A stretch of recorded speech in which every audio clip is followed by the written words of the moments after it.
maestro Ricardo Sevilla, que hoy es día de reportaje y que investigó muchas cosas de estas, que las ha ido dando a conocer en pequeñas cápsulas que muestran lo que es el Poder Judicial Federal en este país, pero no lo tengo más. Maestro Ricardo Sevilla, ¿cómo te va? Ahora estoy de este lado, pero te dejo o te mando un abrazote de veras y sé que este tema te encanta. Así es, mi querido Paco, pues abrazo recibido y plenamente correspondido. Estoy muy feliz y muy contento y precisamente pues estoy leyendo la Biblia, Paco.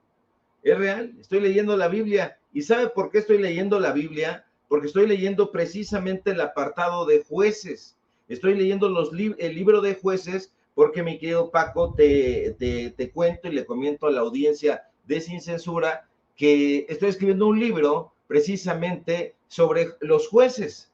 Entonces me estoy remontando a la época de Mesopotamia, a la época griega, a la época de pues aquella época israelita mítica, nos vamos a meter en ese tema, pero pues estoy haciendo un recorrido sobre, vamos a decir, la podredumbre de los jueces y cómo han ido avanzando, cómo han ido pues siendo corruptos.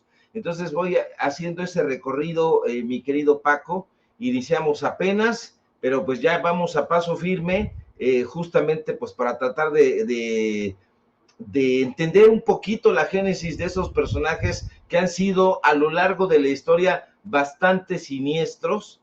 Si se hace un recorrido por Atenas, si se hace un recorrido por las leyes draconianas precisamente, pues vamos a ir entendiendo muchísimas cosas, pero todo eso, Paco, pues nos lleva al actual momento que estamos viviendo, a esta corrupción rampante que hay entre los miembros del Poder Judicial. No quiero decir solamente los ministros, no quiero decir solamente la gente de la alta esfera, esta fotografía que ve usted, por ejemplo, de los ministros de la Suprema Corte de Justicia, sino quiero hablar, mi querido Paco, si me lo permite, ya para arrancar con este reportaje, hacer una pequeña reflexión, porque el Poder Judicial, desde mi punto de vista, ha utilizado como carne de cañón a sus trabajadores, a sus trabajadoras, y la mayoría de ellos, lamentablemente, lo ha permitido. No conocen la propuesta de reforma al Poder Judicial, eso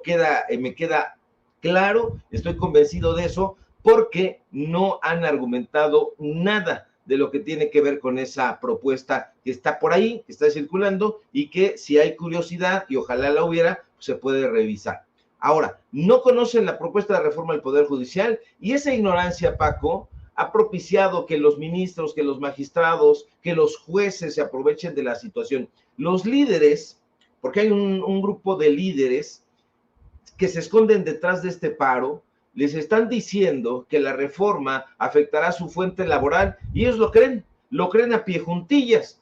Los manipuladores, que los hay, les cuentan el cuento de que los fideicomisos, por ejemplo, son utilizados para beneficio de los trabajadores y para beneficio en concreto de sus prestaciones. Y ellos, lamentablemente, también lo creen. Los trabajadores y trabajadoras del Poder Judicial respirarían con tranquilidad, porque no es el caso atacarlos de ninguna manera, sino tratar de explicar una situación muy compleja, mi querido Paco, pero yo creo, estoy persuadido que respirarían con muchísima tranquilidad si leyeran meticulosamente esta propuesta de reforma. ¿Por qué? Porque leyendo se aclararían muchas cosas y les arrojaría luz, muchísima nitidez. Lamentablemente, mientras eso no ocurra, la élite del Poder Judicial continuará manipulándolos.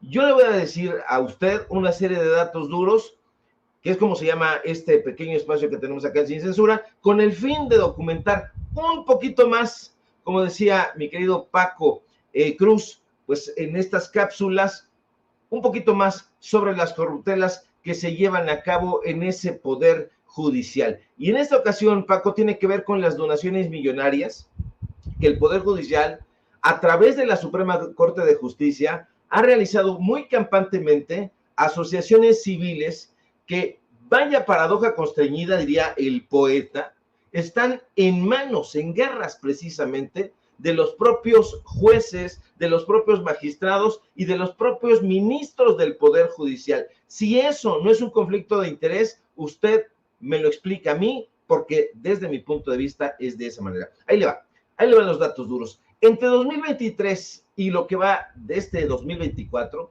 la Suprema Corte de Justicia de la Nación ha realizado cualquier cantidad de donaciones. Ha realizado varias donaciones, son en concreto 14 donaciones que ha realizado con dinero público a, no vaya usted a creer que a varias asociaciones, no, a un par de asociaciones nada más, 2 asociaciones civiles que están en manos, insisto, de personajes que están vinculados todos.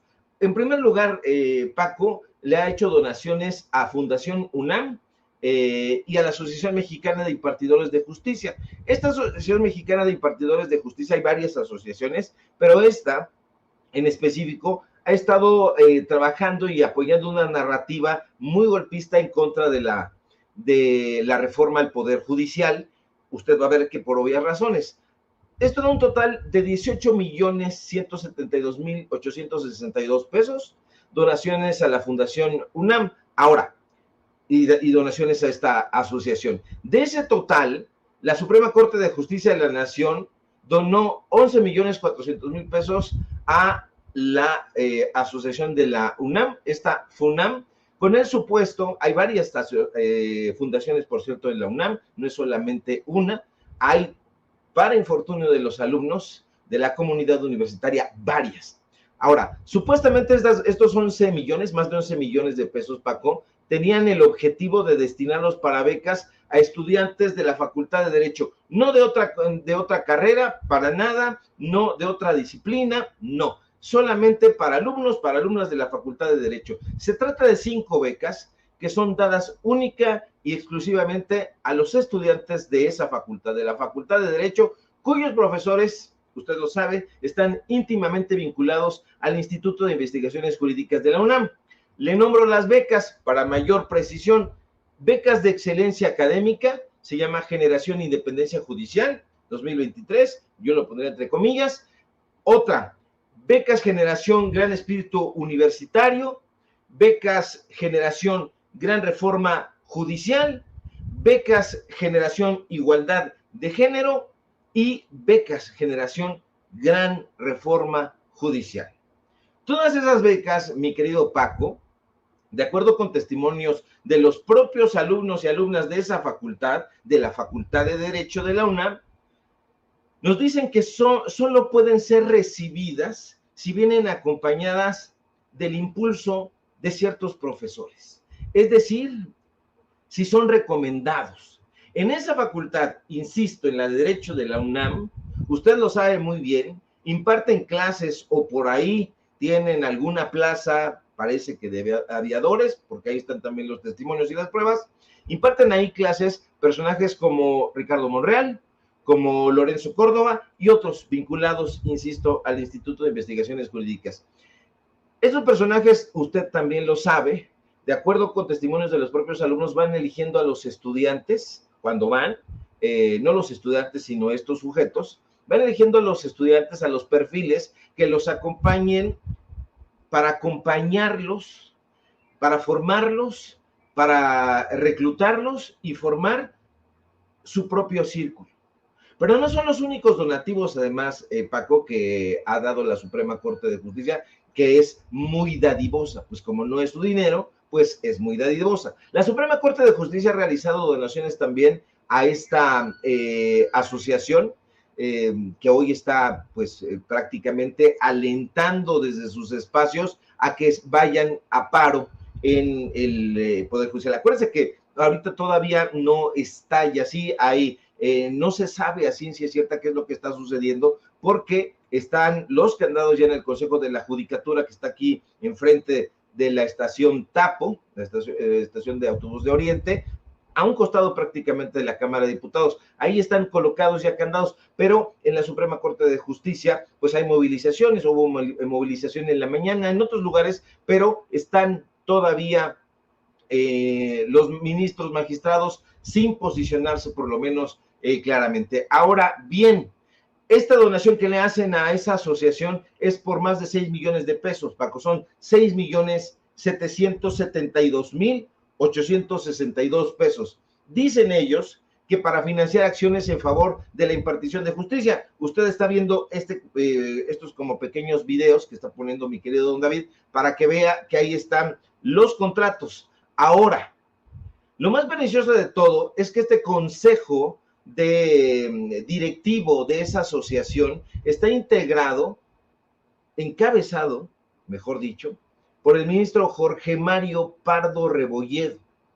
Este personaje, pues, está en activo. Ese personaje forma parte de los ministros en activo de la Suprema Corte de Justicia de la Nación.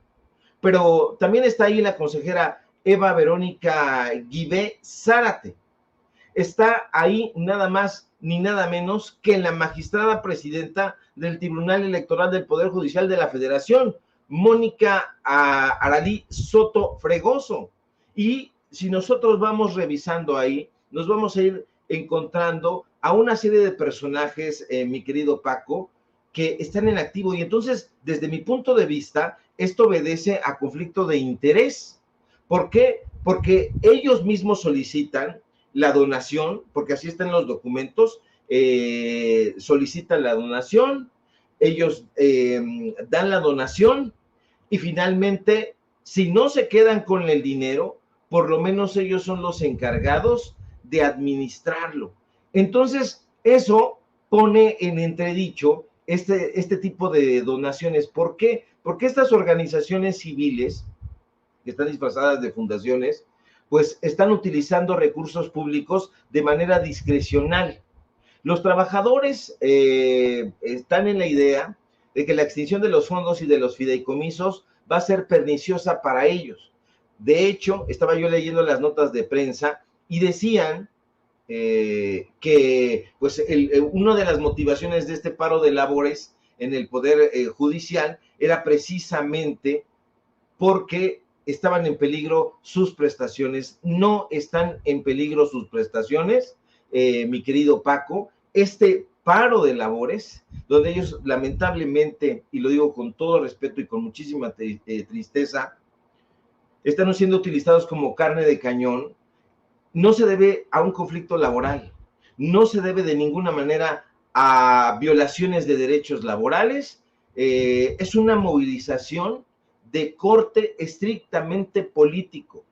Es una fracción que está capitaneada, hay que decirlo también con todas sus letras, por Norma Piña, que desde hace muchísimo tiempo, usted lo sabe, alquiló los servicios, porque está también documentado, alquiló los servicios de la prensa corporativa, específicamente del periódico español El País, para hacerle una serie de notas donde destacaban las buenas características que ella pudiera tener. Entonces, esta mujer ahora vuelve por sus fueros, está detrás de esta serie de movilizaciones, insisto, completamente políticas. ¿Por qué, Paco? Los trabajadores dicen buscar y pedir las reformas constitucionales porque estaría en amenaza su carrera judicial, no saben por qué, porque yo he visto también las entrevistas y hay unas argumentaciones que me parecen sin pies ni cabeza, pero ellos no saben exactamente por qué se oponen a la elección de jueces por voto popular. Ellos consideran que es un retroceso en la impartición de justicia, yo no veo por dónde, pero yo le insisto, estos contratos de donación están firmados por Armando Maitret Hernández, por Dipna, así se llama, Dipna Gisela Morales, y bueno, pues estos personajes, ¿se acuerdan de Dipna Gisela Morales? Yo no lo recordaba, Paco, pero justamente es ella la oficial mayor, la que se plantó en la Cámara de Diputados y fue exhibida por Jalmet Almaguer, hay que decirlo. Ella se plantó ahí a defender con uñas y dientes los fideicomisos del Poder Judicial. Fue una reunión del trabajo en la Comisión de Justicia, en la Cámara de Diputados, usted lo recuerda muy bien. Este otro personaje, pues, ha tenido muchísimos cargos en el Poder Judicial. Entonces ahí hay un conflicto de interés muy, pero muy relevante, Paco, pudiéramos estar nosotros hablando durante muchísimo rato sobre cada uno de los aspectos, porque además a estas informaciones se agrega, Paco, que pues los juzgadores han sido exhibidos en la conferencia mañanera por parte del presidente, porque es una orden que acata Bucio, pero han sido los impartidores de justicia exhibidos justamente liberando a presuntos narcotraficantes, poniendo en la calle, bueno, no en la calle, pero sí en su casa, a personajes como el exgobernador de Puebla, señalado pues por pederastía y bueno, por encubrir a un pederasta, ese es lo correcto. Entonces, una serie de cosas que hemos venido presentando, Paco, que nos hacen pensar que desafortunadamente la gente que está haciendo esta defensa iracunda, porque hay que ver nada más las expresiones que han tenido, pues están siendo lamentablemente utilizados. Ahí los grandes titiriteros son personajes que tienen aspiraciones políticas, son personajes que quieren continuar teniendo secuestrado el Poder Judicial para que sirva a sus intereses. Insisto, Paco, no es solamente el Poder Judicial de la Federación, sino también el Poder Judicial en los estados. Hemos estado documentando las corruptelas en el estado de Querétaro, en Puebla, ahora esta movilización que tuvieron en Puebla con unas capuchas ahí medio extrañas, no sé si lo pueda decir porque luego nos ponen ahí strike YouTube, pero personajes con una máscara y con una capucha que sugerían ahí un racismo terrible, por decirlo eufemísticamente, pero yo, Paco, estoy persuadido de que desafortunadamente sí las personas que están afuera del Consejo de la Judicatura y que ya están amenazando con llevar este paro a otros lugares, siguen sin informarse, va a continuar este tipo de obstáculos a la democracia en el país. Yo estoy persuadido de que se necesita una reforma al Poder Judicial por una sola razón, o quizá una que engloba todo lo demás. Tiene que democratizarse todo. Todas las instituciones de este país tienen que democratizarse y el Poder Judicial no es la excepción, aunque ellos piensen otra cosa, y lo que están defendiendo estos trabajadores, probablemente sin darse cuenta, es que justamente están sirviendo a los intereses de estos personajes, y esos personajes tienen nombre y apellido, Rebolledo, Norma Piña, la gente que está alrededor de ellos, el propio Alito Moreno, que se reúne con Norma Piña en Las Lomas, que presta la casa Alcántara Carrancá, en fin, todos estos personajes, Paco, pues temen que pues en las urnas, que es lo que se pretende, no sean votados por corruptos y por ineficaces. Ricardo, fíjense qué importante es lo que nos comenta el maestro Ricardo Sevilla. Pero yo, con todo lo que nos platica, mire, sí, hay muchas cosas que están pendientes. ¿Cuánto, nos cuesta un ministro de la Suprema Corte? Con todos sus ingresos, todo lo que tiene, casi 800,000 pesos mensuales. A veces mucho más.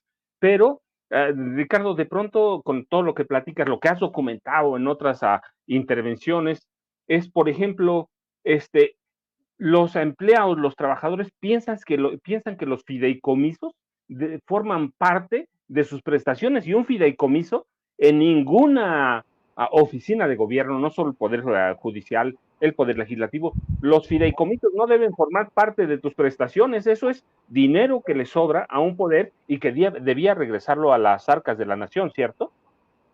Sí, Paco, mira, ya para nadie es un secreto que el Poder Judicial está gangrenado. Nosotros, decía yo hace un momento, podemos estar platicando un buen rato de este nido de corrupción en el que se ha convertido lamentablemente la Suprema Corte de Justicia, el Tribunal Electoral, el Consejo de la Judicatura, pero además con la complicidad de ciertos actores en específico que podríamos calificar de criminales, porque nuestros jueces y magistrados, esos supuestos guardianes de la justicia, se han convertido lamentablemente en cómplices, en tapaderas de algunos de los delincuentes más peligrosos y perniciosos de este país. Tú lo sabes perfectamente porque yo sigo mucho tus intervenciones y tu trabajo, eres especialista en temas de seguridad, de crimen organizado, y te acordarás del Contador, uno de los líderes más sanguinarios del Cártel del Golfo. Pues un tribunal federal pues decidió dejarlo libre, a pesar de que este sujeto había sido señalado por el presunto, como presunto responsable de una masacre de 14, 15 personas ahí en la frontera. Entonces, estos personajes dijeron, bueno, pues que se vaya a su casa, y hay voces que dijeron que se llevó este juzgador pues una jugosa recompensa. Ha habido cualquier cantidad de personajes que han estado apoyando, no solamente a los criminales, estos criminales de a de veras que matan a las personas, que los dejas en la calle y que son un cáncer para la sociedad, porque son narcotraficantes, son gente perniciosa, yo lo digo sin ningún tipo de eufemismo, pero pues lo han hecho no solamente con los presuntos narcotraficantes, sino también con los usureros, iba yo a decir los criminales de cuello blanco, pero no todos llevan cuello blanco y no todos los que llevamos cuello blanco somos criminales, y bueno, una cosa así. Pero, ¿te acuerdas del caso de, ¿cómo se llamaba este personaje? Kirili Minchev. Era un personaje de la Federación Mexicana de Natación, también un personaje, un burócrata del deporte, que fue acusado en su momento de haber desviado más de 155 millones de pesos, y entonces un tribunal federal, con ayuda, por supuesto, de uno de estos juzgadores, decide dejar sin efecto su vinculación a proceso, y entonces otra vez van para afuera, y esos son los juzgadores que en este momento pues están defendiendo la supuesta objetividad, la neutralidad, la independencia del Poder Judicial, cuando nunca han trabajado de esa manera. El Poder Judicial, desafortunadamente, y ayer estaba yo platicando con Mary Sainz, la pareja sentimental de Israel Vallarta, pues ha actuado como jueces con consigna, decía ella, con jueces con consigna, y si tú no tienes dinero, si no eres Lozoya, si no eres Marín, si no eres uno de estos personajes, pues sencillamente no te puedes mochar con el Poder Judicial, que pide una muy buena lana para vender sentencias, para vender fallos. Esa es la realidad de lo que está sucediendo, y si no, que vayan y le pregunten a cualquier persona que desafortunadamente tiene a un familiar, a un ser querido metido en lo que le guste a usted, en el reclusorio Oriente, y entonces se va a dar cuenta de que desafortunadamente los jueces no están trabajando en beneficio ni de la justicia, ni de las leyes, ni de la legalidad, ni de nada. Están trabajando solamente para ellos. Entonces, no se puede encubrir la realidad, querido Paco. Se necesita una urgente reforma al Poder Judicial, se le llame Plan C o se le llame como se le llame, pero lo cierto es que sí se necesita, y yo insistiría en esto. Revise usted, si tiene la menor duda, pues la propuesta de reforma está ahí, está a la mano, y usted puede revisarla, y se va a dar cuenta de que todo esto que se está impulsando en los medios de comunicación corporativos, con los comentócratas, en los mentideros, pues evidentemente tiene una carga política, y esa carga política tiene que ver con la resistencia de un grupo de personajes corruptos que quieren seguir defendiendo un bastión que han ido desangrando meticulosamente sexenio tras sexenio, porque estos personajes son vampiros y han estado chupando el presupuesto del Poder Judicial de una manera espantosa. Decías tú, y decías bien, Paco, que nos cuestan alrededor de 800,000 pesos mensuales, y cuando es diciembre ni se diga, se llevan más de de 1.300.000, casi 1.5 millones de pesos. Entonces, es una cosa delirante en un país en donde pues hay gente que no tiene literalmente pues ni qué vestir y tiene para mal comer. No puede haber esas diferencias y eso se tiene que acabar. Y yo soy de la idea de que tiene que haber una reforma al Poder Judicial y qué bueno que sea en este momento. Es un nido de ratas, Paco. Déjeme hacer un aporte antes de que le haga una pregunta y que se nos vaya a ir Ricardo Sevilla, hay que aprovecharlo, él conoce muy bien el tema, pero déjeme hacer un aporte. Cuando los magistrados, los jueces ahora, o los empleados que no conocen la carrera judicial, dicen que los va a perjudicar, déjeme decirlo, 2017, 2018 y 2019 ya había elementos y evidencias para probar que de los 5 puestos de carrera judicial, solamente en 2, juez de distrito y magistrado de distrito, requerían para su ingreso aprobar un procedimiento, una especie de examen que se llama concurso de oposición, de 3 etapas, y esos costaban 50,000 pesos, a veces un poquito más, pero costaban 50,000 pesos, es decir, no es un problema de Andrés Manuel López Obrador. No es que lo platiquemos ahora en Maestro Sevilla, que lo he estado documentando muy bien porque lo voy siguiendo en cada una de sus intervenciones. No es que lo documentemos, es que desde antes de López Obrador ya había evidencia de sobra de que el Poder Judicial se había convertido en una mina de oro para unos cuantos, ¿cierto, Maestro Sevilla? Sí, es una minita de oro. Yo diría no una minita, mi querido Paco, sino una auténtica mina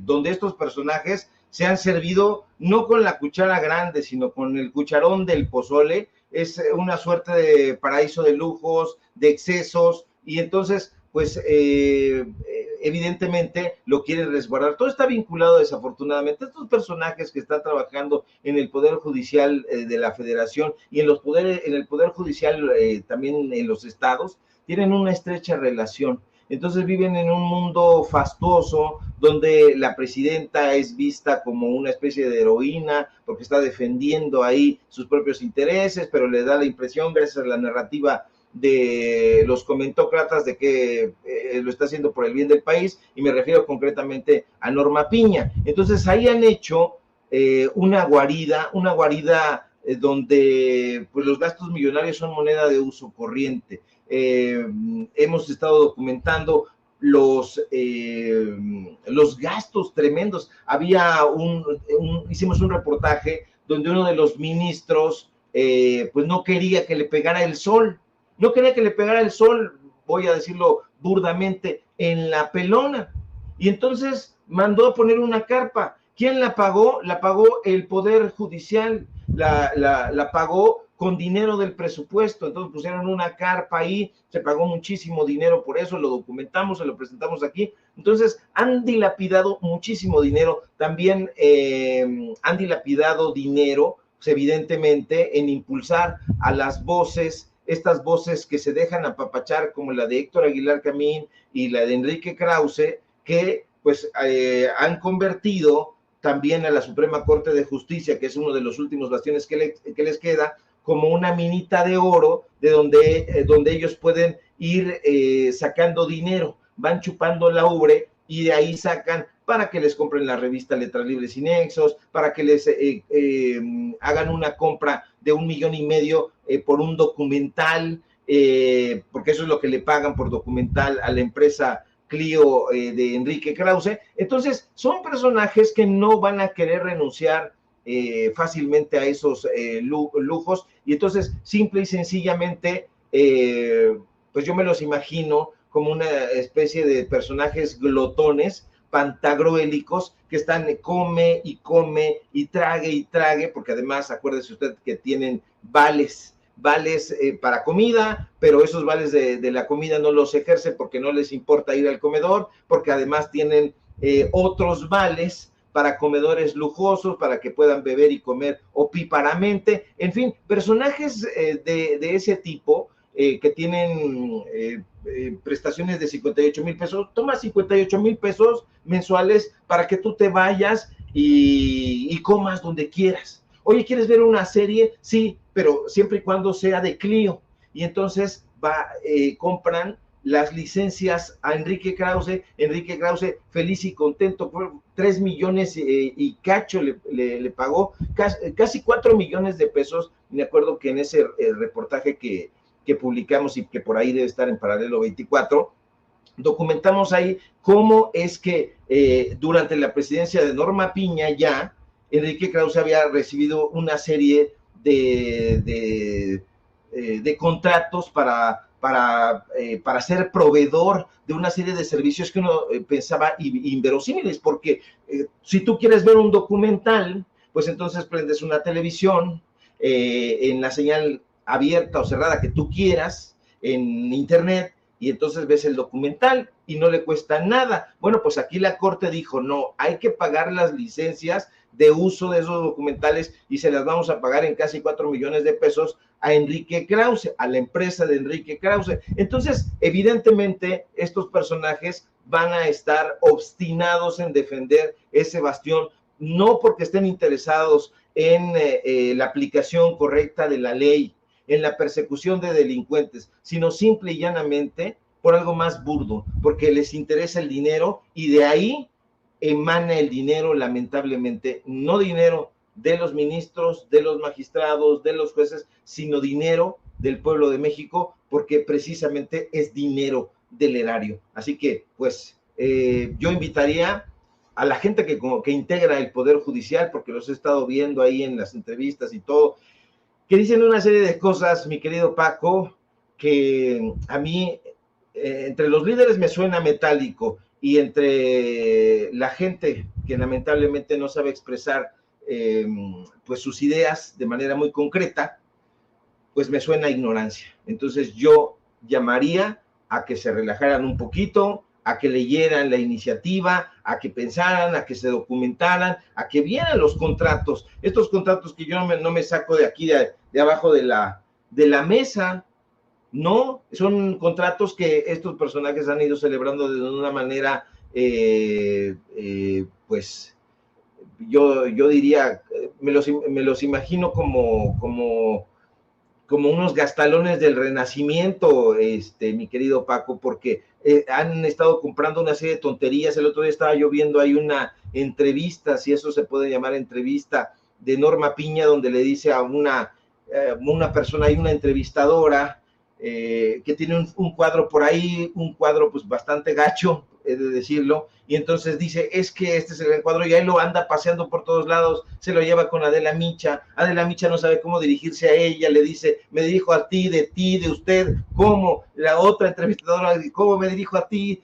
De ti, de usted, como usted me diga, yo me tiro al suelo, me pongo de tapete. Es una cosa delirante, mi querido Paco, pero pues lamentablemente hay que seguir exhibiendo a estos personajes, y con razón y con datos duros, no sé si con razón, pero con datos duros sí, para que la gente pues sepa, como diría mi abuelita, de qué lado masca la iguana. Ricardo Sevilla, yo sé, maestro, que podría platicar contigo horas porque conocemos el tema. Yo alguna vez dije que Krause y Aguilar Camín y otros como ellos veían a los poderes de los estados como una vaca lechera y de ahí mamaban rico, que eso hace uno con la vaca, pero tú sabes que nos come el tiempo, ¿a dónde te encontramos? ¿A dónde te buscamos? Y yo sé que vamos a platicar muchas veces, pero ahora, ¿a dónde te buscamos? ¿A dónde te encontramos? Te dejo un abrazote y de veras miles de gracias, infinitas.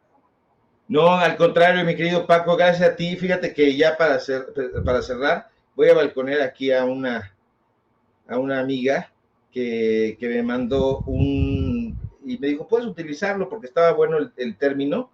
Ella es una regidora, Elisa Molina. Elisa Molina es regidora de Morena. Entonces me compartió, decía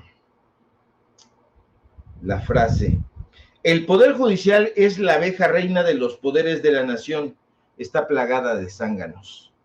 Y bueno, pues me gustó la frase y me dijo ahí, úsala, y pues yo le tengo que dar el crédito, y te doy crédito a ti también, por supuesto, porque llevas muy bien la conducción, mi querido Paco. Es un deleite escucharte, compartir contigo en estos micrófonos sin censura y con datos duros. Te mando un fuerte abrazo. Síganme por favor en mis redes sociales, en X, @SevillaCrítico, en Facebook, Ricardo Sevilla, y nada más. Síganme por favor en X, @SevillaCrítico, ya lo dije, no sé, en los datos duros. Usted sígame donde me encuentre para pronto. Síganme aquí en Sin Censura, donde estamos de lunes a viernes al filo de las 11 de la mañana. Mi querido Paco, te mando un fuerte abrazo a ti, al público memorioso, y estamos pendientes a la información. Un abrazote, mira, y es que ya tenemos en el enlace a Toño Ruiz, que está en Bellas Artes, en el homenaje a Horacio Franco, así que un abrazote, tú te vas, pero nos quedamos con Toño. Toño, ¿cómo estás?